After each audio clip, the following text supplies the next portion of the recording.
I don't want to just make enchiladas like I grew up with. I want to know what else is out there. Yeah. I mean, what else nobody else is, making. I want to know what there is that people only in Mexico are actually eating, and I want to know more about this history. So that's when it really started. The Portland 50 podcast is brought to you by Jaguar Land Rover Portland. One company, two iconic brands. Jaguar Land Rover Portland is a Don Rasmussen company, the legendary Portland institution serving our community since 1950. Welcome back to the Portland 50 podcast. It's a podcast series about the people who dream, build, and champion the uniqueness of Portland, creating a better community for generations to come. I'm your host, Court Johnson. Our first guest for this second series is Nick Zukin. Nick is a former web developer turned restaurateur. He owns Mi Mero Mole in Old Town Portland and co-founded Kenny and Zuke's Delicatessen. He's also a co-author of a cookbook called the Artisan Jewish Deli at Home. You might also find Nick at an occasional Blazers game, eating his way through Gresham, or on one of his many yearly treks to Mexico for research. He was kind enough to join me on the podcast, and I hope you enjoy our conversation. You grew up in Lane County? Is that right? I did. Okay, just outside of Eugene? Yeah, Elmira, Veneta, Fern Ridge area. Fern Ditch, as we called it. In terms of radio down in Eugene, I guess Eugene has they have their own stations down there? Yeah. I listened to LCC's stuff when I was in high school because there was a lot of, college rock and alternative stuff on it. And then I listened to like the rock station. There was kind of an equivalent of KINK where it was kind of a mix, Yeah. Things like that. But I mostly listened to tapes. Okay. So, I was one of those kids who was constantly making mixtapes and things like that. So, have you made a mixtape lately? I haven't made a mixtape for a while. When Napster first started, right? I was working at Will Vinton Studios, so now Leica Studios. Okay. And we had fiber coming into the building, so it was like super fast internet. So I had Napster, and I was basically just downloading songs all day long. Right. I'd make all kinds of crazy mixes. I'd come up with a theme to download songs. So I remember like one Valentine's Day, I decided, okay, what are like the sappiest, worst love songs of all time? And I sent that out as a mass email to like our 200 employees. Right. I got all these responses back. So I just made a gigantic playlist, and I made all these Valentine's CDs that were just like the worst. I mean, just all the worst. Lots of Chicago. Right. Lots of Chicago, I remember. I can't remember Air Supply, that sort of thing. It's got to be in there. Yeah. And then when I was at Kenny and Zuke's on Valentine's Day, I used to play those CDs all day. Perfect Valentine's Day / Delicatessen music, right? Yeah. Well, you just hit on two things that I actually wanted to talk about first. If you look at the Nick Zukin bio, while it's very food centric now, it didn't really start out that way because you were into computer programming. That was going to be your career.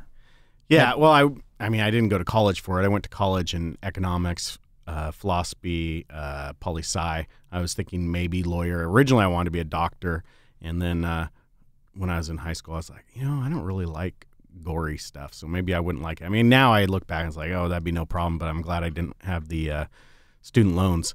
Right. But I had been programming since I was in like second grade. I was in a small tag program, and the library teacher was also the tag teacher. We called it SAGE back then. I can't remember what exactly it stands for. What the acronym stands for? Yeah, it's like Scholastic Advancement Guidance Enrichment. That's it. Okay, wow. There it is. That's why you were a SAGE student. Yeah, I can still give you my 22 helping verbs and pi to like 20 digits if you like. Wow. So he taught us how to program in BASIC on like an old Apple II computer when I was in second grade. Yeah. And then when I was in sixth grade, I got a Commodore 64 for Christmas, and I started programming a lot on that. And so by the time I got to college, I had a decent amount of programming. I was actually doing, though, mostly graphic design for newspapers. I worked on college newspapers a lot. Started my own for a while. So I used to do a lot of design. So when the web came around, it was a natural fit for me because I both knew how to program and I knew how to do graphic design. Yeah. And so I started doing web development. And then my last year of college, I actually got I was going to school full time, but I was also working like 50 hours a week for this web startup, adoption.com. And I worked my way up to their head developer. And when I moved out here, I was actually still doing that. I was working for them as their head developer, just, remotely. remote. Yeah, it was kind of early remote work. I was going to say, that had to have been fairly early on. Yeah, I remember it was like mid to late 90s. Yeah. No one really knew what remote work back then. I remember once meeting a guy who worked for some company on the East Coast and was explaining to me, and this was back in the 90s, and I could not fathom this idea. I'm like, wait a minute. So your office at home is your office at work? Yeah, it was the greatest thing ever, except for that I was probably a little too young, so I probably should have worked a little bit harder. It was really easy to, get on Napster and just start downloading stuff instead of finishing that project. And then you work for like 30 hours straight to catch up, and you're like, waking up with bloody noses because you've, worked for so long straight. Yeah. Hopped up on Mountain Dew. And At what point during the computer programming did you make the decision, though, that food was going to be the direction you were going to head? It was the early 2000s bubble bursting, basically. I had worked for several companies locally, and I had been trying to move because I didn't like what was going on at Wilvitton Studios at the time. They just hired a bunch of new people who ended up getting fired like a year after I was there because they were doing things like cocaine and just crazy stuff, right? And so I was looking for a new company, and I had gotten hired on at this company that had like multiple floors in the PGE building, or I don't know what it's called, down there in Chinatown. Okay, yeah. That big, gigantic building, right? And they had multiple floors of that. They were doing web development, and I went in, and they were like wowed by my portfolio and all the stuff I had done, and they're like, "Oh, we're definitely hiring you, and we'll get you an offer letter in a week or whatever." Week goes by, no offer letter. Like, "Oh, what's going on?" And then like another week after that, "We've got a hiring freeze. We'll probably pick you up at the end of the year." And then they went out of business. Right. and so I was doing a lot of stuff on my own then because I decided to quit at that one job, and I had some, it was fine. I was making good money. I'd work part-time and still make, $60,000 a year or something doing web development. But I just got sick of sitting in front of a computer all day, looking for a missing semicolon. It was just so tedious. And I grew up around the restaurants because my mom was a single waitress. I'd worked in them as a kid. And I just felt like doing something more active and interactive rather than sitting in front of a computer screen all the time, basically. And I also felt like restaurants, I'd been thinking about doing some other business ideas, and I just felt like restaurants were something people would always need, even in a down economy. Yeah. I didn't like the bubble and burst cycle of tech. Right. And so that was basically it. It wasn't that I thought I'd make a bunch of money or anything. It's just that I wanted to do something that I love that would be more active and interactive. Yeah. And was Kenny and Zuke's, was that your kind of your first entree into the world of food? Yeah, we started out as a pop-up, or no, we didn't actually start up. We started out at the Hillsdale Farmers Market, and we were called Pastrami King. Yeah. And so I was active on these online food groups, Chow Hound, E-Gullet, all those sorts of things. I had started my own called portlandfood.org. And we were going through recipes. I was doing tons of cooking. And one of the really popular things at the time was pastrami and doing home charcuterie, which now is just commonplace. But back then it was, kind of revolutionary that you could actually do this stuff at home like they used to do 100 years ago. And so I was starting to experiment with that. I also had a friend of sorts at the time, Michael Zusman, who was making bagels by hand. And so I was thinking, what Portland could really use is old school deli, homemade pastrami bagels, real stuff. Right. Not stuff, bought in a vacuum sealed bag and brought in and sliced, but real stuff that tastes unique, tastes like it did 100 years ago. And so I kind of reached out on I think my own food board, Portland Food, see who might be interested. And I talked to some other people. I think I had talked to think I had talked to Rodney maybe at Podna's Barbecue and some other people. But Ken, he had Ken's place at that time, was really interested. He was Jewish from New York. And so I gave him a recipe. He tried it out. It turned out really well. And then from there, we just sort of built and decided to do that farmer's market. And I think we were doing like 100 plus pounds of pastrami a week, and we'd sell out in about an hour. Yeah. And so we're like, maybe we should do something else. And his lease was coming up. And so we did the pop-up for a while. Then we started looking for a location. He sold his restaurant, and we opened the one downtown. And that's kind of how it all happened. Where it all started? It just kind of organically went. It started out as that, was popular, then did the pop-up, realized we needed 7 days, looked for a location. Zusman actually found us the location, and it was, a fantastic location, and just found investors, and then we were open. Up and running. I think in one of our previous conversations, you might have said during your time in college, because I grew up in the same area where you went to college, and there there's a bunch of chains of Greek-owned burger places. Yeah, in Utah. That put pastrami on their burger. Was that kind of your? I think you might have said that kind of got you thinking about pastrami at one point, or heavily influenced kind of where you went with the taste. It definitely influenced there being a pastrami burger on Kenny and Zuke's menu. Yeah. I mean, without me having eaten that, now the big one is Crown Burger, which whenever I'm in Salt Lake, I always try to hit a Crown Burger. Right.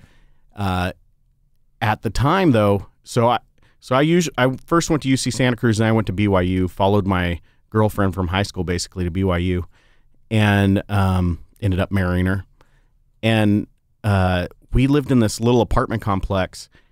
And one of my professors, who was married to a Swiss woman, was a huge foodie at the time.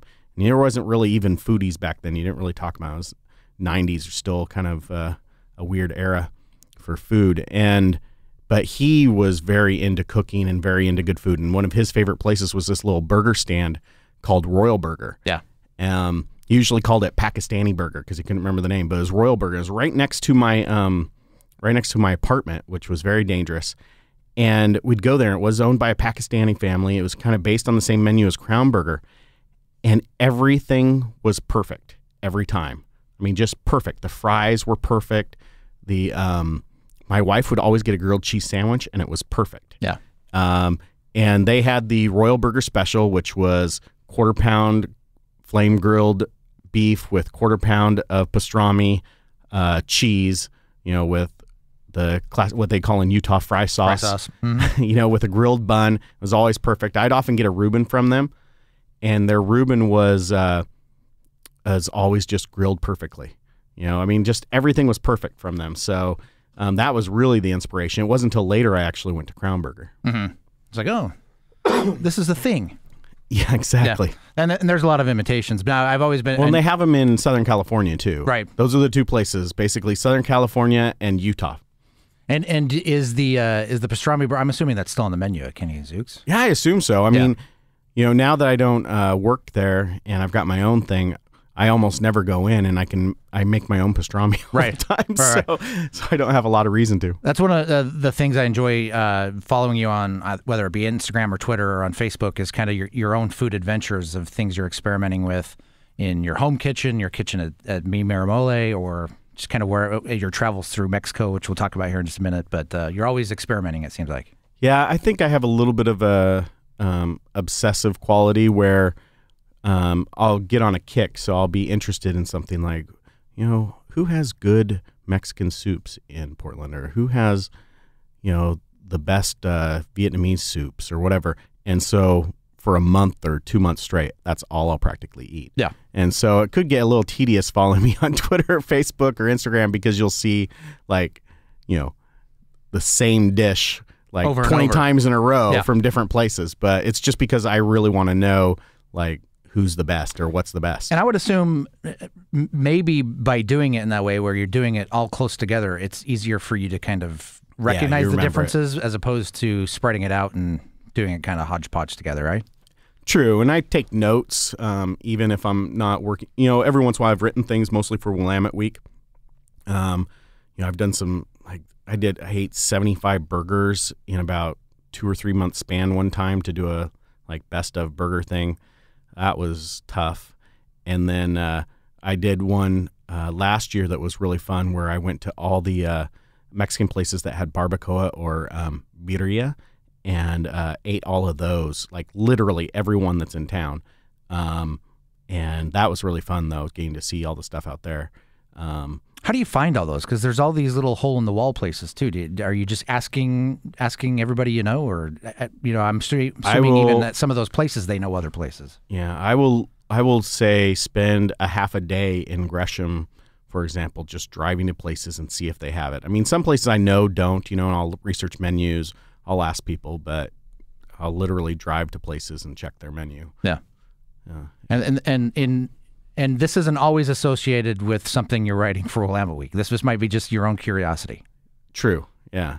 Yeah, it's often my own curiosity. Sometimes I'll try to, I have a friend, he's a Hindu Indian, and he and I eat out all the time. And he's always been vegetarian, but he recently decided to go vegan, and which makes it a little tougher for us to go out. And sometimes I try to talk him into eating at least cheese so we can go get pizza or something. Right. But he's really I always like to say he's the most white trash Indian in Portland, because his taste buds are always like super, I want French fries and, oh, there's a Doritos coated taco. Yes, I want that. Yeah. Right. And he'll happily admit it. And so he right now is obsessed with vegan burgers. And so I was thinking, it'd be kind of fun to eat all the vegan burgers in town and see if there's one that's like really, really good. Right. Most of the ones I've had are just sort of, it's decent if you don't have a choice for beef. But, with like Impossible Burger out there and a real competition for making stuff that's competitive with real meat, I think there's probably some pretty good options out there right now, and they're popping up like crazy. Do you have anything at your top of the list right now in terms of? No, I haven't gone to any yet, okay. But we're talking about just spending like 2 weeks hitting them all, going to like 3 a day or something. Carl's Jr. even has one. Carl's Jr. even has one. So. Yeah, it's the thing. It is.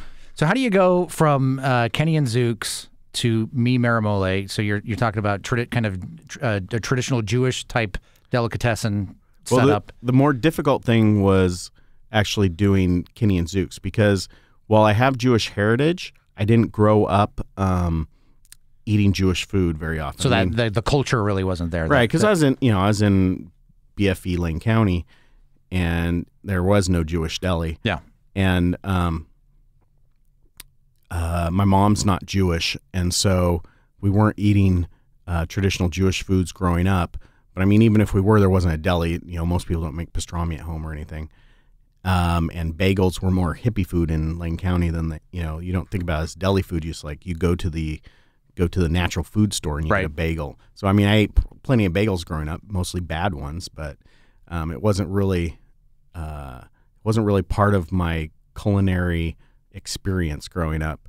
If I went to LA or somewhere else, we might go to a deli, but that was about it.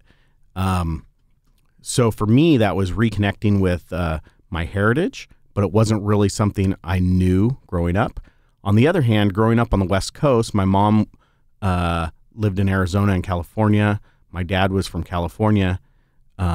Mexican food was constant. It was a constant. I mean, I think Mexican food, like Mexican American food and Italian American food, were my childhood foods more than anything else. I ate Mexican food probably 3 or 4 times a week. Mm-hmm.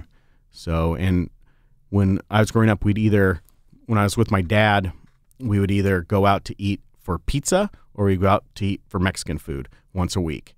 And the Mexican food was always little mom and pop shops, where they're making tortillas from scratch and, most of the food's from scratch and that sort of thing. And my mom would often cook Mexican food. One of my earliest memories of my mom cooking was making chile rellenos.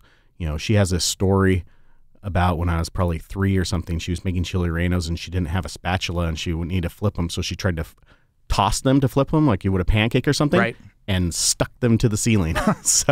And then my earliest actual cooking memory for myself, I was probably 5, right outside of Junction City, this tiny little house that my dad lived in. and he was teaching me how to make crispy fried tortillas for like hard shell tacos. How to fold them properly and get them crisp on both sides so that you could open them enough to put the stuff in them, but but they'd still be crisp. And I was probably 5 years old, and I still have that memory of working on those. So, I mean, Mexican food has always been an interest to me. I'd say that it was probably as much a part of my growing up as most, second or third generation Hispanics. When did you travel to Mexico and maybe Mexico City for the first time? So I can't remember when the first time I traveled to Mexico was for sure, but interior Mexico City was either late 90s or early 2000s. I think it was late 90s with a friend. He and I had gone to like some border towns. He was from Texas, and we wanted to do a trip together. And I don't know how it came up. I'm sure he recommended it, but we decided on Mexico City. So we flew down kind of blind. That was before you had all these blogs where you can get like the top 100 places to eat or anything like that. We were still using Lonely Planet, which is not the best like guide for finding food or places to stay, really, especially if you're a poor college student, or we weren't college students at the time, but we're still relatively poor. And so we stayed in like a $15 a night place where none of the lights were on at night, because they were saving money. Right. And we were in the wrong part of town for that time. And, but it was eye opening. I can remember we went to a place that was recommended in Lonely Planet, really old school place, Cafe de Tacuba. And I had my first Chile Nogada. So Chile Nogada is a type of chile relleno that's generally served during Mexico's Independence Day, September 16th. And because part of it's because that's the season for the walnuts. So Nogada is a walnut sauce. And so they use basically unripe walnuts, so that they're still white. When you open the shell, they're still white inside. Okay. And they have a milder flavor and a lighter texture. And so they'll make these chili rellenos that have chopped beef or pork. And then it's very probably Middle Eastern influenced in the sense it has and I guess Spain too from its Moorish influences. But, dried fruits, nuts, sweet spices, all mixed together inside this poblano chili, so the bigger green chili, and then covered in the walnut sauce and pomegranates, and then a little cilantro on top, so it has the three colors of the Mexican flag. And it's just sort of one of those classic dishes that's from, the late colonial times, supposedly invented in a monastery for visiting dignitaries, and just kind of this has all the influences of mestizo Mexico. It has the pre-Hispanic flavors and styles. It has these influences from Spain, possibly France, the Moors, and so all of those things into one dish, and it's become one of these national dishes that you can find mostly throughout central Mexico during the independence. But it's so different from anything that you can get in a Mexican restaurant in the United States most of the time. I mean, you have to really seek that sort of thing out in the U.S. to find it. Mostly in places like Chicago or L.A. you're going to find it. You can find it here in Portland, a couple of places. But it was just, mind-opening as to how complex and sophisticated Mexican cuisine really is. Yeah. We get such a limited view. We think rice, beans, cheese, and a tortilla. Right. Some spices. Or, and our stuff is very often kind of modified. A lot of the things that we think of as Mexican food were things that Mexicans either dumbed down for American taste, and used, less spice, more cheese, more ground beef, those sorts of things, or were things that actually Americans would go and they'd see, those Mexicans are doing pretty well with this Mexican food. Yeah. Why don't we do our version? I mean, that's how the combo plate, the classic rice, beans, and, whatever, was invented by someone from Chicago, I believe, who went down to Texas, said, hey, these guys are doing good with this Mexican food. Let's rip it off. Yeah.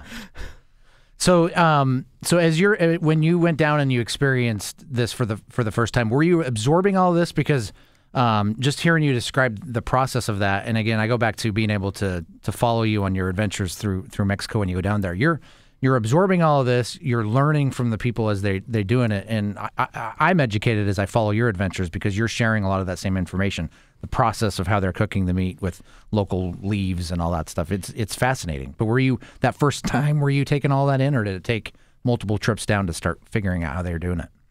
I think on that first trip, it was a pretty quick trip. I don't know how long we were down there, but only maybe like 4 or 5 days. I think I was just like, overwhelmed by the whole thing. I mean, Mexico City is just, an overwhelming city to begin with. You know, it's just so busy. And in those days, they were still doing the VW bugs everywhere. It's just like, thousands upon thousands of VW bugs running everywhere, just tons of people wall to wall, shoulder to shoulder, taking the metro where you're literally pressed like in some sort of post-apocalyptic thing, sardines in a can. Just that whole thing. And then, Mexico City's got to be one of the best street food cities in the world. I mean, Bangkok's fabulous, but Mexico City rivals it. And, there's just so many things I'd never tried before, never seen before. Then you have all the architecture, you have all the history, you have pyramids. I mean, it was just really overwhelming on that first trip. But I had already started doing a lot of cooking and research from Diana Kennedy, Rick Bayless, and some others. And when I came back, it just intensified, I don't want to just make enchiladas like I grew up with. I want to know what else is out there. Yeah. I mean, what else nobody else is, making. I want to know what there is that people only in Mexico are actually eating, and I want to know more about this history. So that's when it really started. So that if that was late 90s, early 2000s, it was still another decade until Mi Mero Mole first came about in 2011 out on Division. 2011, correct. Yeah. I mean, I always loved Mexican food, but I had a ton of ideas for what I might open. One of my favorite things from Mexico is churros. Mm-hmm. And for a long time, I was really obsessed with starting a churro shop. There's a place in Mexico City called El Morro that I go to literally every trip. Yeah. Every trip I go there. And so my idea was to open a shop doing churros and chocolate, as in hot chocolate, and making the chocolate from scratch was what I wanted to do. And I wanted to be able to have, if you go to Oaxaca, you go to these chocolate shops everywhere. They're often chocolate and mole shops. And you can say, okay, I want 70% cacao, 20% sugar, 5% almonds, and 5% cinnamon. So the consumer is actually kind of dictating their. Yeah, I mean they have their set grinds, but then they will grind it to order for you. Yeah. And those grinds are all relatively rough compared to, say, a chocolate bar that we'd eat. But they're made for making mole, and they're made for making drinks with chocolate. And in Mexico, there's far beyond hot chocolate. You have all these drinks that go way back pre-Columbian, where they're mixing cacao with various nuts and flours. And a lot of them are actually cold, and they whisk them up so that they get really frothy, and they're really light and refreshing, just lightly sweet, sweetened with various different things. They're really wonderful, and most regions of Mexico have their own little versions. There's some areas where I think some of them are even fermented to give them a little alcohol. So I mean, there's tons of stuff down there that Americans just really have never experienced or know about for the most part. But I just wanted to be able to do these, grinding your own chocolate, then, maybe an espresso place, but it was about churros. So that was really one of my earliest ones. I also really wanted to do a high-end burger place, but fast food version. Right. I mean, now, we have tons of those, and I'd probably be a millionaire if I had done that about instead of the deli. But, but that was like an early idea. So, I always loved Mexican food, but I just, it wasn't really one of my first ideas. The Portland 50 podcast is presented by Jaguar Land Rover Portland. One company, two iconic brands. Jaguar Land Rover Portland is a Don Rasmussen company, the legendary Portland institution serving our community since 1950. And I think, and you talk about this when you have people walking off the street seeing Mi Mero Mole, they're like, oh, a Mexican joint. They need to know going in, no, this isn't the traditional Mexican joint that you're going to get. Right. I mean, in Mexico City, It is. It is. Yeah. In the sense that, so what we do is what's called tacos de guisado. Guisado is basically a stew or stir fry. It's a home style dish, right? Mm-hmm.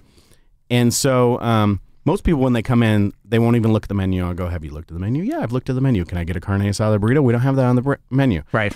So that is a multiple day occurrence. And so we don't do the carne asada, the carnitas, the stuff that you see in the taco trucks for the most part. What we do are these home style stews. So what I wanted to do, and this is popular in Mexico City and other parts of Mexico, but especially Mexico City, so I wanted to be able to provide a reasonably priced version of what you can normally only get at high-end restaurants in Portland. So if you go to one of the a really good restaurant like Autentica or Chico or Taqueria Nueve or Nuestra Cocina, they all have, guisados, of course, on their menu, moles and adobos and other stews and that sort of thing. But, you're going to have to spend $20, $30 a person for that meal. And it'll be a great meal. But I wanted people to be able to do what I did in Mexico City, which is they have all these street stands, mostly street stands or fondas, which are little shops, and you'll have a dozen choices out there. You'll have maybe 24 choices, and they're usually in, earthenware bowls, and they're sitting there, and you'll have, a mole, or you'll have pork skin in a green sauce, or, you might have something as simple as like Milanesa, which is, a pork cutlet that's been, pan fried, just all these different things that you'll have, various sauces, tinga de pollo, which is chicken in a tomato chipotle sauce, all these classics. And you just choose. You'll say, I want a taco of that. And they'll make you a taco, you eat that. Oh, now I'll have a taco of that. Yeah. And these are all things that normally you would have for dinner or what they call comida, which is the big 3 o'clock meal of the day. And they're very home style, classic home cooking for Mexico. But in the United States, you can only get those expensive. So I wanted people to have that experience of being able to say, get a $10 meal and still eat these relatively sophisticated dishes, not just fried or grilled meats. And so that was kind of the idea. So we have like a dozen or more stews each day that you can choose from, and then you can get them in tacos, burritos, plates, quesadillas, bowls, etc. The classic is just, tacos of them, but, if you want an enchilada or a quesadilla of them, we'll do that too. So a lot of people come in and they're kind of like, oh, this is weird or whatever. But most people who stay and eat it, really enjoy it. Yeah. So the recommendation would be if you walk in and you're not sure, to just ask, what do you recommend? Yeah. I mean, that's fine. I mean, there's plenty of descriptions on the menu. Right. I'm actually working on a redo of the menu to make it a little bit more tourist friendly, because we're in Chinatown. We got to be a little bit more friendly to tourists and business lunchers. But yeah, I mean, I guess it can be a little scary because it's unusual. But I mean, I would say the foods are more familiar than, say, if you go into the average Indian joint or Thai joint for people. And people have gotten used to, asking for, green curry or asking for chicken tikka masala or whatever. And, we're closer to that type of food, but Mexican flavors than anything else. So. Right. Do you think, so we talked, you had the location on Division, then you expanded to 2 restaurants, the one in Old Town. When did Old Town come about? Like 5 years ago? 5 years ago. And then it was about a year and a half that the Division closed down? Something like that. Yeah. It was basically when my lease when your lease was up. Well, so my lease was up. I renewed my lease, and then based on that renewal, sold the lease to somebody else. Passed it along. Correct. And that's another something I've been able to kind of follow along, is the struggle with the city's redevelopment of some of these streets in terms of changing parking, changing where bike lanes are. And if I'm reading that right, that's part of the struggle with you, is that the Division location was kind of hit by that, right? Yeah, our first 2 years or 3 years, we made really steady growth. And then I think the third year was when they started redeveloping Division. They'd already done North Williams, and then they were doing Division, narrowing it to one lane through the whole thing and putting in a lot of stuff for pedestrians. And we did fine during the construction, and then right after they changed it over, we probably dropped 20% year over year. Yeah. And then the next year we dropped another 10% year over year. And the feedback we were getting from most people, like a lot of regular customers, was, I just don't want to drive down Division anymore. Yeah. A lot of people would come after work from other parts of town, and they drive over and they come, and we just weren't getting that anymore. So you could only get the neighborhood crowd, basically. And so I think at this point in Portland, I don't think it's just Division or just Williams. I just think that the traffic that was created on those by narrowing the lanes has made it even more so in those areas. Right. But basically in Portland, my feeling is if you're in what, there was a time maybe, 5+ years ago where you could open up kind of a cool, unique spot in a neighborhood, and you could still get people from outside the neighborhood. Right. Yeah. If you're in Southeast, you could get people all the way from Northeast because they could drive over in 15 minutes. I don't think that can happen much anymore. And so I think what you're seeing is a lot of the cool, unique restaurants that were in the neighborhoods are either closing or moving, and it's going to be burgers, pizza, fried chicken, or a place that's small enough and just kind of grabs, it's the Chinese place for the neighborhood, it's the Thai place for the neighborhood, it's the Vietnamese place for the neighborhood. So I think mostly the neighborhoods have to serve themselves right now, and even that can be tough because you might have a lot of development in, like, it's going to be interesting because I live in Mount Scott, Arleta, and so I'm in between basically Woodstock and Division neighborhoods and closest to Foster. So now they're developing Foster, and so I'll be interested to see, as a lot more retail comes online in Foster, how that affects Woodstock and Division, because I feel like we're already have too much retail in Portland, too many spaces, too many places opening, businesses competing with each other, that we're just kind of seeing this like constant like open and close cycle. Yeah. That I'll be interested to see how it affects those other neighborhoods, because they're all competing for like the same overflow dollars, and there's just not enough people who can go out to eat and do that. Would you chalk that up to a miscalculation by Portland city planning, or just kind of the unknown, that the unintended consequences of trying to solve one problem and creating another? Or maybe both.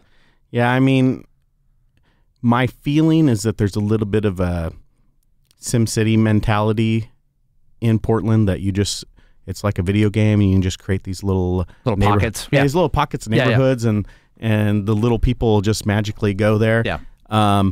Rather than just giving the whole city kind of a general pro-development framework to work with, and just kind of seeing what organically grows. Right.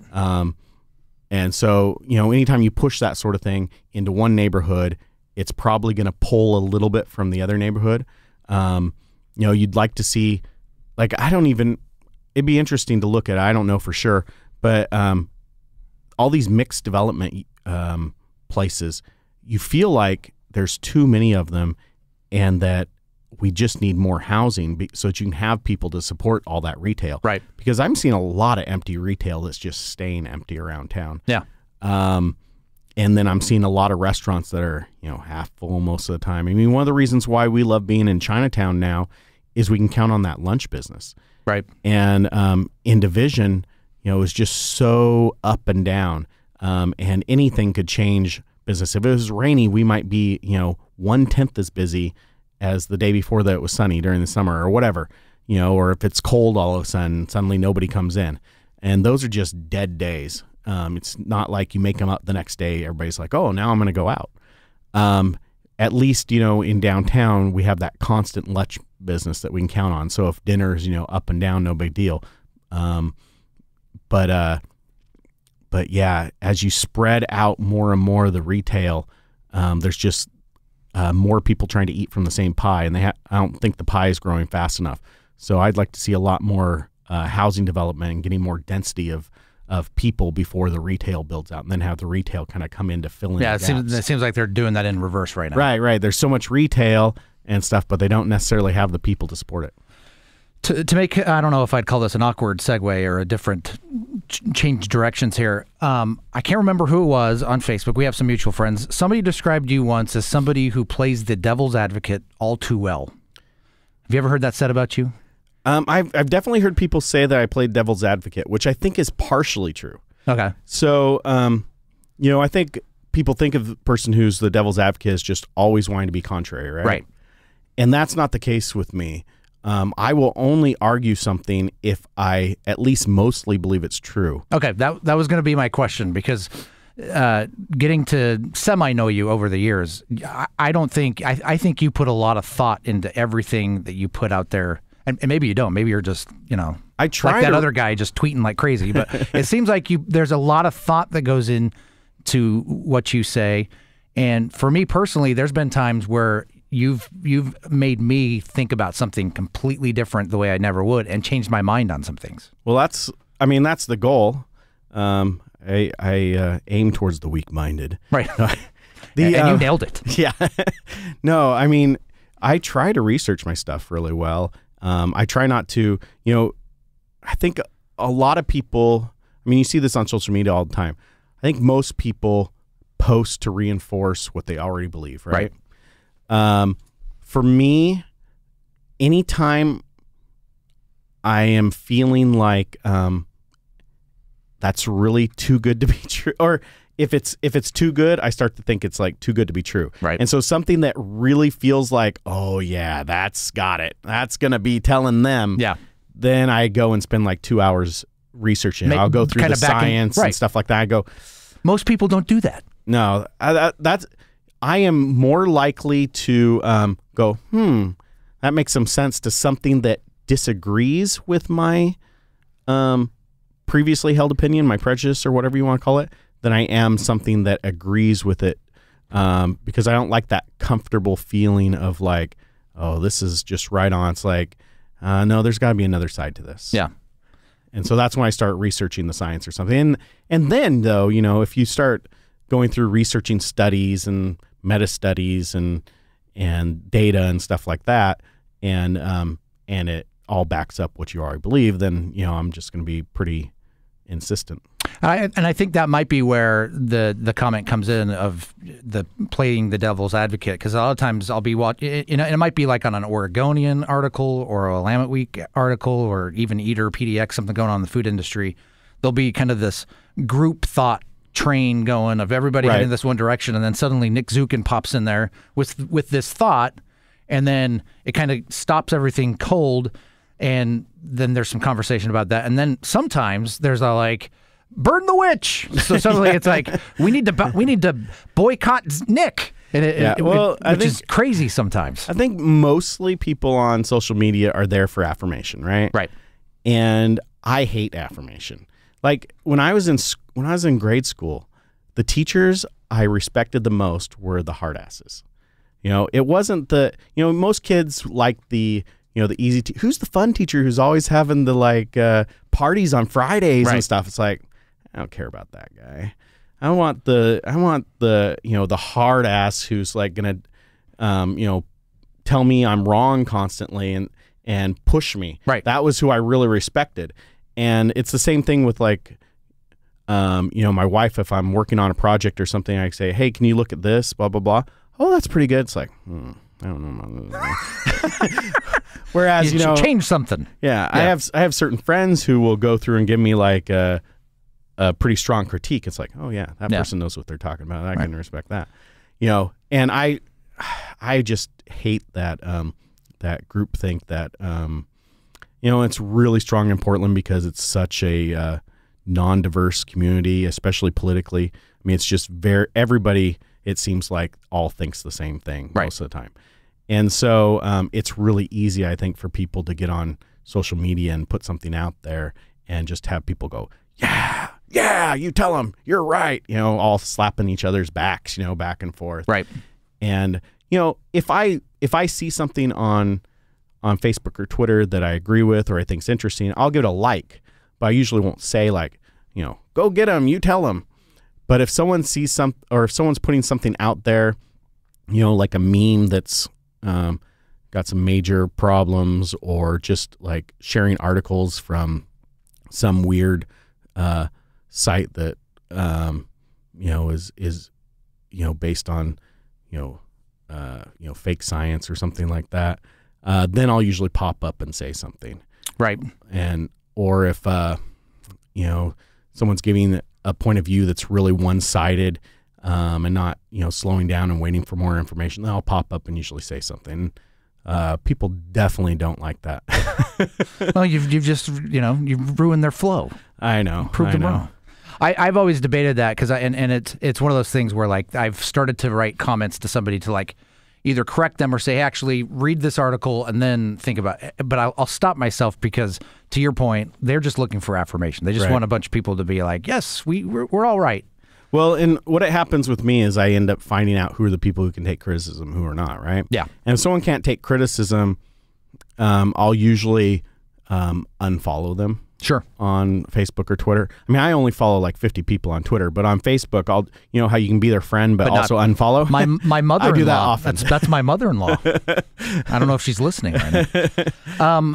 To be respectful of your time, I mean, we could talk for a while now. I wanted to highlight two quick things that has impressed me over the years, that I wanted to make sure that was part of this conversation. One is that for the past, and you might have been doing this from the get-go, is that you collect coats at Mi Mero Mole during the winter for free tacos that you in turn give to people who need coats. Because in Old Town, Chinatown, it's no secret there's a lot of homeless people that are out on the streets there.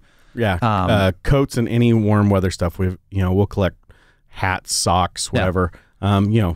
New socks, but the rest can be used. Scarves. I also go and Pablo, my GM, will go and buy a bunch of hand warmers. Those little. Hand warmer things. So we always have those on hand. It hasn't been as cold this year as it was last year. Usually on really cold days, I'll go out and try to give something, or take a bag or something and just go hand them out. Or if we ever see anybody go and buy who needs something, we'll go out. Some people know and they'll come in, that sort of thing. We also just deliver them to organizations, who can then use them. But a friend of mine, Jose Relat, who is in Texas and does Taco Trail blog and is working on a book on tacos in the United States. He took a picture maybe like 2 or 3 years ago of this place, I believe in Texas, that was doing it. Mm-hmm. I was like, oh man, that's a good idea. Yeah. And so we started doing it because, we're constantly seeing people in Chinatown that need help. And so it made sense. It's really easy for us. Absolutely. And another thing that I've noticed you do is that sometimes of the year you're buying bike lights and handing those out to people, cruising down the street without any sort of light on their well, I used to, it's easy to rant and get mad. And, I a lot of times use Twitter as just, a way to vent and rant. And I was, venting a lot about bicyclists because I used to ride my bike to work all the time, and I was just really careful. I wouldn't ride on the main streets. I'd ride on the recommended streets, and I'd always wear a helmet. I'd always wear a light, and just driving around. Most Portlanders don't, except for the really hardcore daily commuters, and even then some don't. And one of the most frustrating ones is just lights because it rains a lot here, and it's really dark, and I don't want to hit anybody. Oh, when it's dark and rainy, it's I don't want to kill anybody. Yeah. I don't want to run them down. And I always feel like, man, you're lucky that someone who is a defensive driver who's really aware out there, like me, is driving and not someone else, because someone who's looking at their phone or something would run you down right now. Right. And so instead of getting angry about it, I looked online at Amazon. There's these bike lights that were like 99 cents each if you bought like 100 of them or something. Sure. So I bought a ton of those, and now what I'll do is I just carry them with me in my car, and if I see someone without a bike light, I'll pull over, roll down my window and say, hey, you want a bike light? And you've got some strange responses from that though. Like people I have. No. Yeah, I think some people have thought that it's like I'm trying to capture and abduct them or something. You're the new version of the guy in the creepy van offering candy. Yeah, we had the I don't know if anybody else had the video when I was in in like grade school, Mr. Tittlemouse. Yeah. Mr. Tittlemouse video. Here, boy, have some candy. Yeah. And one last thing, and I don't know the best way to approach this because I think you're pretty humble about it. In the sense that when we had the horrific attack on the MAX trains a couple years ago, I think I remember you instantly hopping on Facebook saying, "Has anybody created a GoFundMe account for these families, for these victims?" And I think very soon when we couldn't find anything, you started that up. And did you have any idea that it was going to grow to it was a few $1 million? It was pretty big. It was $500,000 basically. A little more, almost. I think it went up to 600,000, and then they have people who are fake donators and stuff. So it goes somewhere in the fives. Yeah. I basically had tweeted out, "Hey, has anybody done this?" And someone said, "Hey, why don't you do it?" And I went, well, I guess. Yeah. Right. And so I started up before I even really knew any details besides the fact that it was pretty quick that you got that going. Yeah, and I think that's the main reason why it was popular. It wasn't me. It was just people could immediately see the need and the tragedy involved. Yeah. And so they wanted to help. And so being first was basically the reason why it got so popular. Right. I think I had it originally at like 30,000 or something. And that's why I was hoping for that. Sure. Like, if we had enough Portlanders, maybe some restaurateurs who'd join in, maybe over a week we'd get, tens of thousands of dollars. And I think it was close to 100,000 by the next day. I was like, oh, this is going to be bigger than I thought. Yeah. No, I wanted to point those few last things out just because when it comes to like when all is said and done, like my biggest takeaway from Nick Zukin, and again we're Facebook friends, maybe most. We've hung out in a studio a couple other times. Right. Is just your pure humanity coming out in those moments, and I just want to make sure those were highlighted. Thank you. As we had this conversation. So thanks for coming. Thank you. Appreciate it. Thank you for listening today. And in case you've missed any previous podcast, be sure to check out KINK.FM or download an episode wherever you listen to podcasts. And while you're at it, be sure to like and subscribe. The Portland 50 is a podcast about the people who dream, build, and champion the uniqueness of Portland, creating a better community for generations to come. It's presented weekly by Jaguar Land Rover Portland. One company, two iconic brands.